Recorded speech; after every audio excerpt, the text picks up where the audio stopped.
Listen, there's a lot going on in the world of theater right now between U.S. President Donald Trump's takeover of the Kennedy Center for the Arts and the $1,000 ticket prices to see Denzel on Broadway. Theater is colliding with politics. The group chat's here. They have thoughts. Let's go.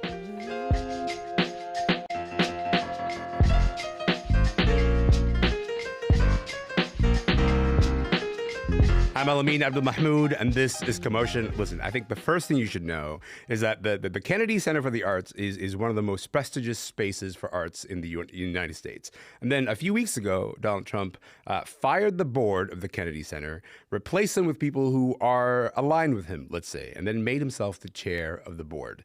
The other thing you should know is Denzel is currently in Othello on Broadway, and tickets might run you as high as $1,000, which is quite wild to me. These two stories are obviously related, I think. They speak to sort of a larger political and economic tension that is running through the theater world right now. Michael Paulson is here, Glenn Sumi is here, Jackson Weave is here. They all have thoughts on this. Michael, Glenn, Jackson, welcome to the show, friends. Hey, thanks so much. Yes, of course. Listen, why don't we start with this?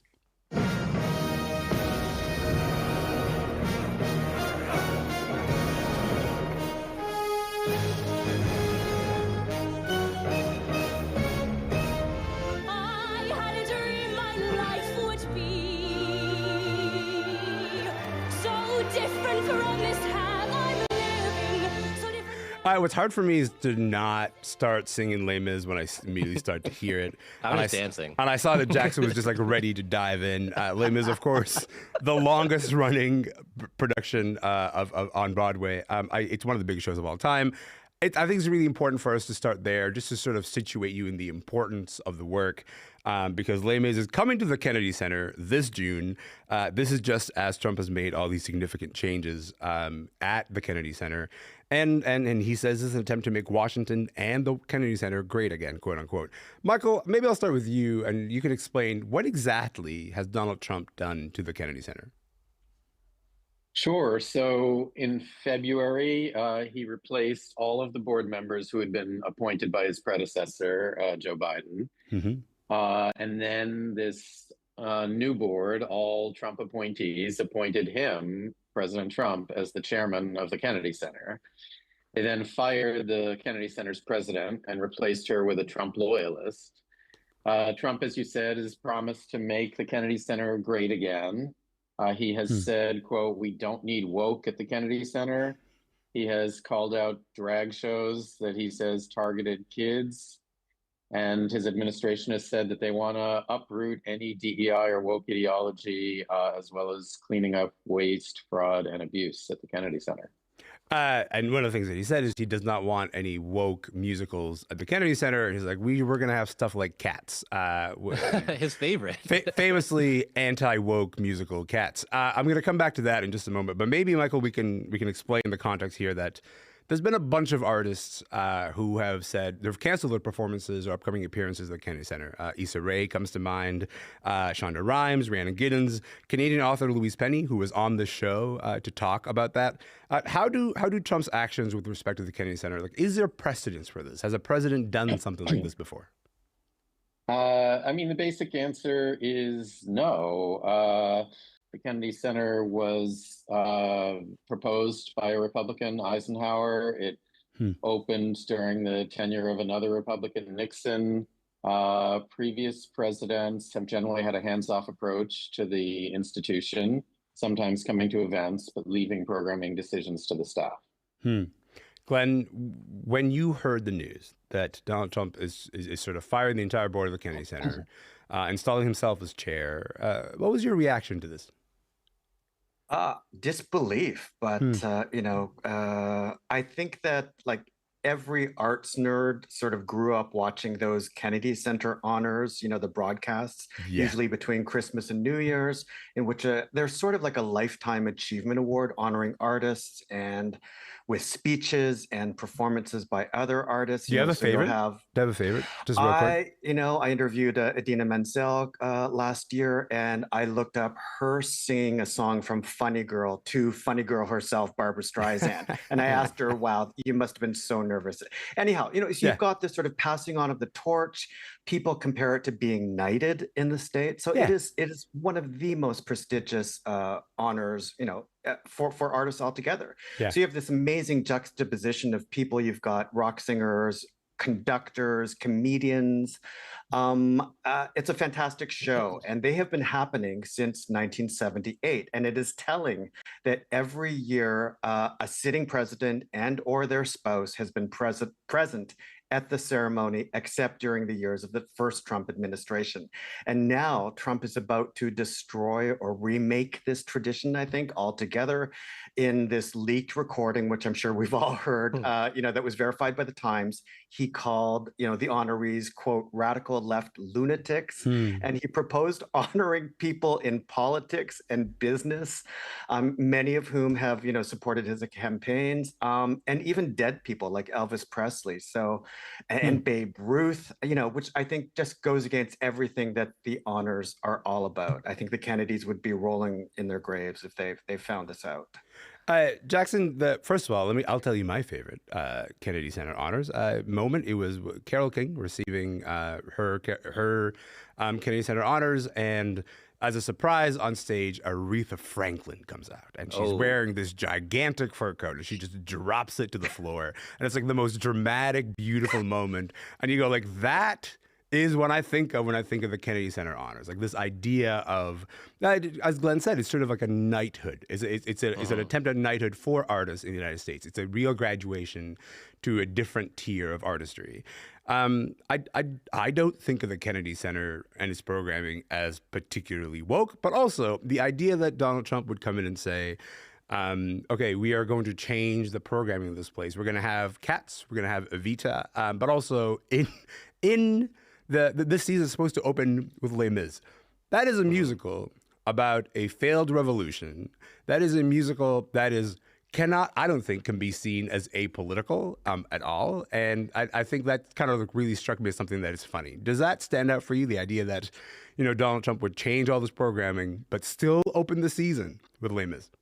I mean, it's ironic to people that care about Les Mis, but I don't think a lot of people really do. I mean, this is like Jackson. Wow. I love Les Mis, but I mean, they played "Do You Hear the People Sing" at the governor's ball for Trump, and he played at the campaign events in 2016 and 2018, a song that's about revolution against the government. He vetted and approved these songs and had them played to him in front of people. And then theater nerds are like, don't you get the irony? He's like, I don't care. And I think that's because this is a thing that's been, as we've said, has been running on Broadway for so long. It's based on a novel that is achingly long and also really old, about like Napoleonic Wars, etc. Yeah. And it's been around so long that regardless of what it initially said, it has become a cultural signifier of traditional artistry. And it's something I think that fits in with this culture wars that goes way beyond theater and into movies. I mean, a thing that we're reporting on so much is review bombing and review spamming. You'll see movies that like represent woke or not, and they'll have people, giving it 5 or 0 stars based on what they think the ideas mean, not what the movie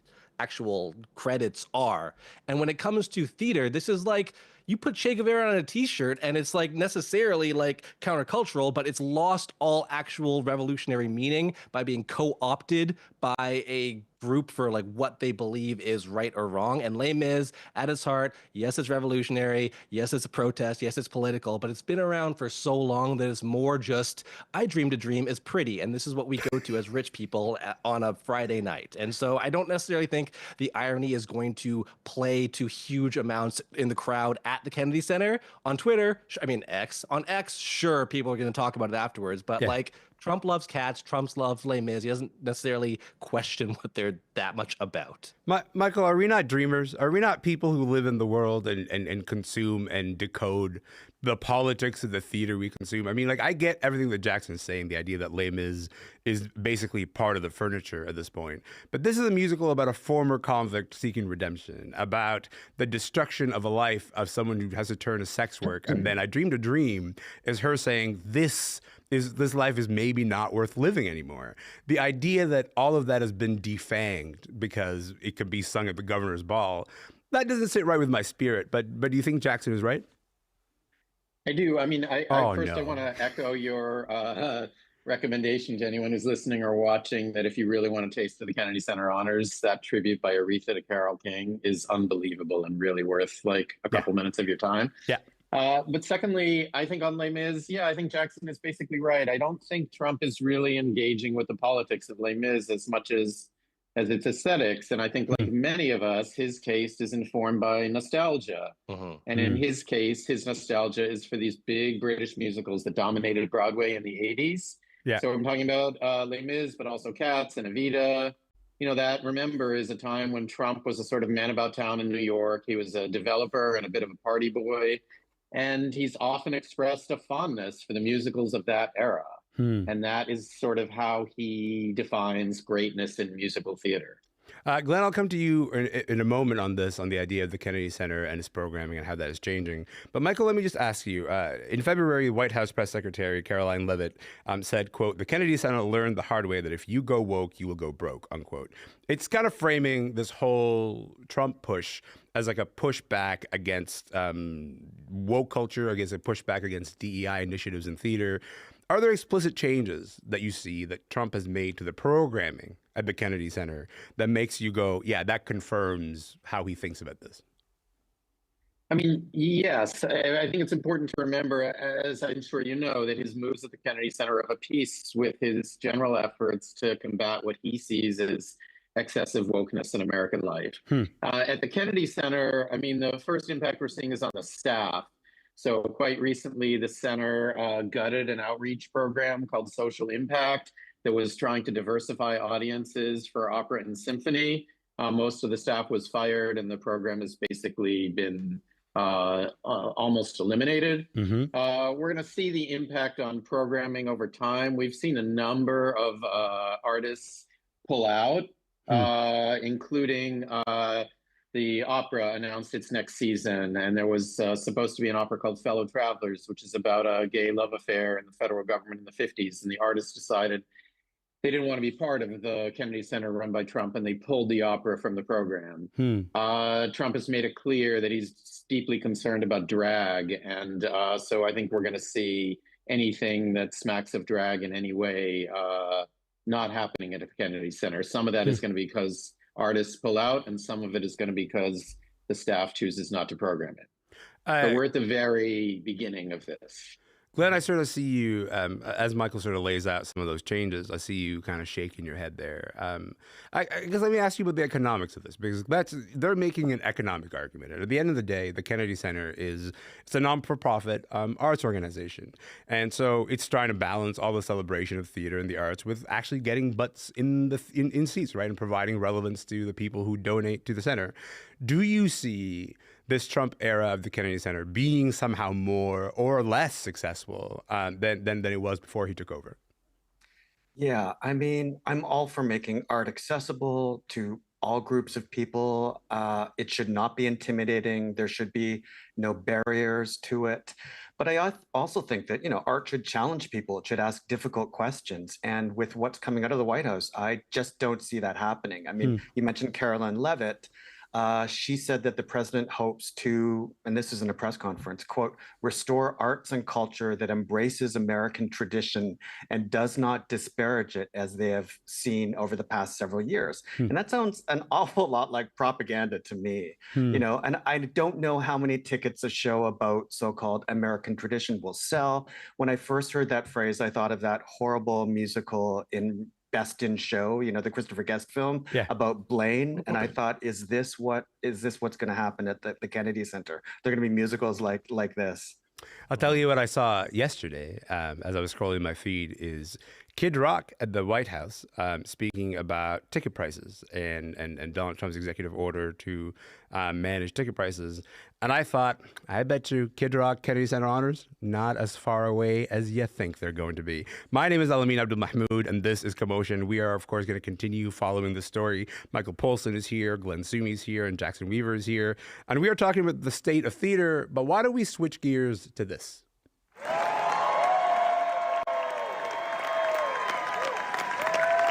That is applause. What you're hearing is applause, but it's the sounds of opening night of Othello on Broadway recently. Happened Sunday, March 23rd. A lot of that applause was for the Oscar-winning actor, Denzel Washington. He's Othello in this production. And of course, Oscar-nominated actor Jake Gyllenhaal is also in it as well. Listen, it's not the first time that someone has staged a gigantic work by Shakespeare, right? Like Othello's been staged a lot, but this staging of the play has broken records for making the most money in weekly ticket sales for a non-musical show on Broadway.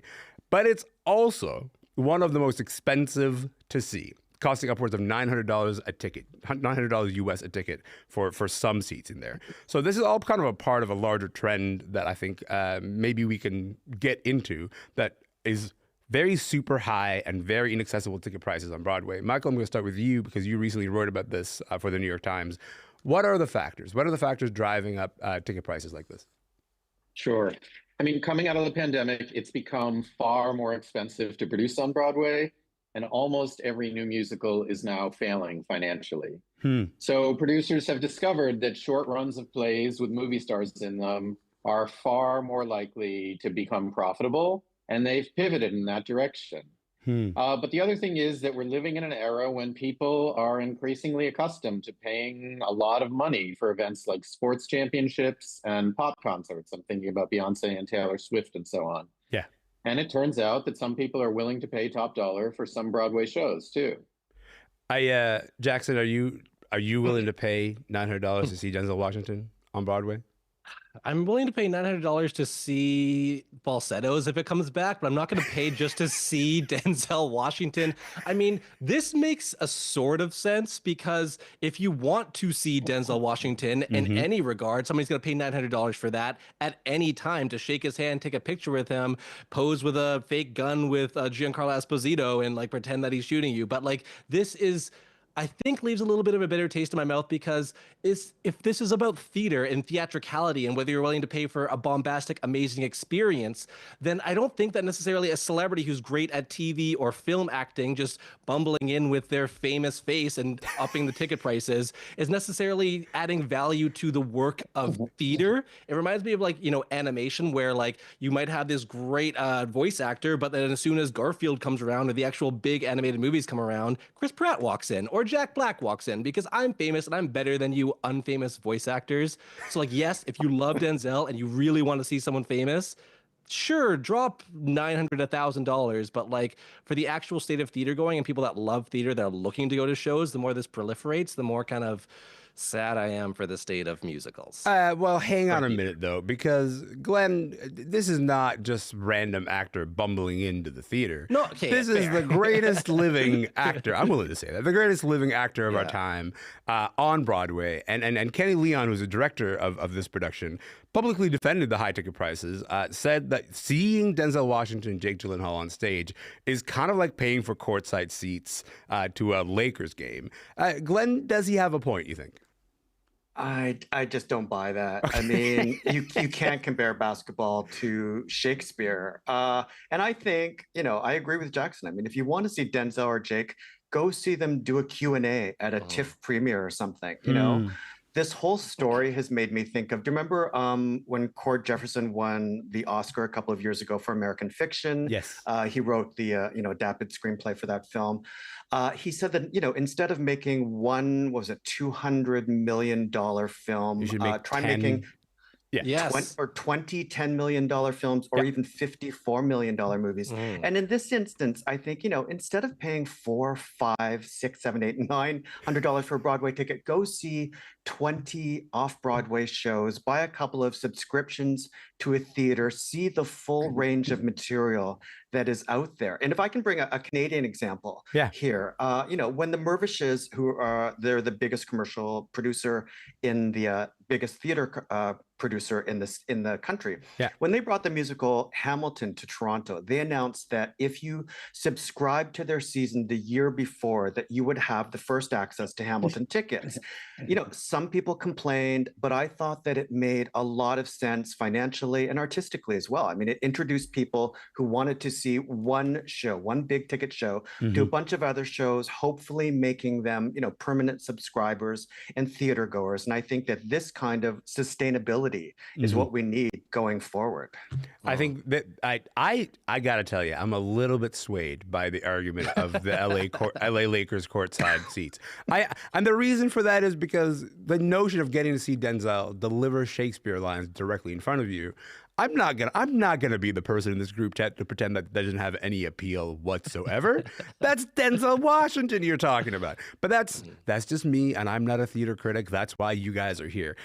Michael, let me ask you this: can you think of any realistic scenario where that make these types of Broadway productions a bit more accessible for just an everyday theater fan who's like, I'd like to go see that, but the idea of it costing $900, that's just like out of pocket. Yeah, it's a fair question. And I mean, I think the honest answer is no, but I'll make a couple points about that. I mean, we're really talking about a tiny handful of shows here. There are probably 38 shows running on Broadway right now. And we're talking about 3 of them that have tickets priced at this kind of level. So most are vastly less expensive. And even for these hot shows, there are discounts available. There are lotteries, there are rush tickets, there are student tickets. But yeah, if you really want to spend a couple hours with Denzel, it's probably going to cost you. There is a growing concern about accessibility, and there are hints of a response. Hugh Jackman just announced that he has formed a new company that is going to produce very small scale, limited set off-Broadway shows. And those tickets are going to be extremely inexpensive. So we'll see how that goes. And, I just have to remind you that producing on Broadway is super expensive, and these prices are reflecting an effort by producers to recover their costs. And even to make some money. And yeah, it's really upsetting to a lot of people who want to see Denzel and Jake do Othello and can't afford these prices. I want to go sort of in a circle around all 3 of you, and just kind of like 30 seconds each, if you don't mind, because we've touched about the economic and political climate of the theater industry right now. Maybe I'll start with Michael. With that in mind, are there any other pressing issues you're seeing in theater industry that are sort of, there's a reckoning with in your neck of the woods? 30 seconds to you, Michael. Yeah, I mean, look, since I'm on the CBC, I feel like I should talk about tourism. Broadway is super dependent on tourists, including a substantial number of visitors from Canada. And the tensions between the leadership of our 2 countries is apparently causing some Canadians to rethink travel here. So I'll be watching with interest what kind of impact, if any, that has on the Broadway audience. Glenn, 30 seconds to you, pal. What are some issues that are maybe not on the radar here in Canada that should be? I think most Canadian theater, unlike Broadway, is not for profit. And so theater companies rely on various government granting agencies for a big chunk of their funding. So, I mean, anecdotally, just talking to people in the theater industry, it feels like a lot of that funding is drying up. So I think the theaters have to think about alternative ways of getting funding, whether it's through philanthropy, corporate sponsorships, whatever. Or if they don't, I think this art form we know is just going to disappear. Can I just say, been hosting the show for 2 years, not used to people keeping the 30-second clock to, when they answer the questions. Jackson, try to keep it to 1 minute. What's on your radar? 30 seconds. I'll do it. I mean, going with Canadiana as well. I was on the show not too long ago. We were talking about the Tim Hortons musical, and all of those actors and writers were saying the only way we can get work in Canada is to make a musical about Tim Hortons. Called The Last Timbit, a real musical that happened last year. Which is a sad state of affairs. You have to make a commercial, a marketing advertisement to make a musical actually work and get work for working at theatrical actors in Canada. My less serious complaint, though, rising vocal registry of male parts in musicals. We need more baritone parts. We need the low voices. That's my real cry. A cause that no one, I think, is willing to pick up. So I really appreciate for this. I really appreciate that you're the one who's willing to pick this up. Okay, now we're gonna do recommendations from each of you, but this time it's gonna be 20 seconds each. Oh my God, Michael, we'll start with you. What do you want to recommend? Sure. I mean, I'm going to give you a kind of curveball, and I'm going to recommend something in Canada. Ooh. I'm going to suggest that those of your listeners who are in Toronto go see Life After, which is a new musical by a Canadian woman named Britta Johnson. It's about grief, and I've seen parts of it. I haven't seen the whole show. It's had a couple runs in the US as well as one in Canada, and I expect that it'll be quite moving and worth your time. Glenn, I think I only have time for your recommendation, pal. What do you got? Come From Away won Tony and Olivier Awards, closes May 4th at the Royal Alex, longest running Canadian show in Murphy's Productions history. There are very few shows that I recommend to anyone that I see, and this is one of them. I guarantee you it will make you feel better about the world. We recently talked to the folks who are staging Come From Away in Gander, Newfoundland. They're going to be staging that in the summer, so I'm really excited about that. In the meantime, I'm sorry. We're out of time, Jackson. My apologies, but I got to leave it there. Glenn and Michael and Jackson, I really appreciate your time. Thank you so much for being here, y'all. Thank you. Thanks. Yes, of course. Michael Paulson, theater reporter for New York Times. Glenn Sumi, he's covered theater for full-time for 25 years. He's in Toronto.